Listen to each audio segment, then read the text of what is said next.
52 ஆண்டுகள் முடிந்து 53வது ஆண்டில் அடியெடுத்து வைக்கும் நமது முதல்வர் அவர்களுக்கு உங்கள் அண்ணன் கேப்டன் விஜயகாந்த் அவர்கள் சார்பாகவும் தேசிய முற்போக்கு திராவிட கழகத்தின் சார்பாகவும் எங்களுடைய மனப்பூர்வமான பிறந்த நாள் வாழ்த்துக்களை இந்த அவையிலே தெரிவித்துக் கொள்கிறேன்.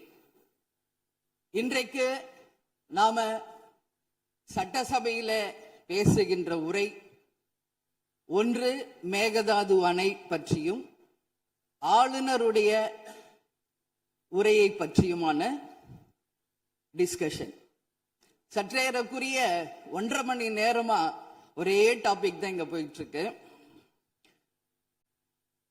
அந்த வாய்ப்பு அனைத்து சட்டமன்ற உறுப்பினர்களுக்கும் சமமாக வழங்கப்பட வேண்டும் என்ற வேண்டுகோளை பேரவைத் தலைவருக்கு நான் வைக்கிறேன்.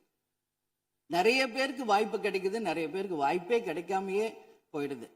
இது சட்டமன்றம், எல்லாருக்கும் ஈக்குவாலிட்டி, எல்லாருக்குமே வாய்ப்பு தரணும் பேசுறதுக்கு.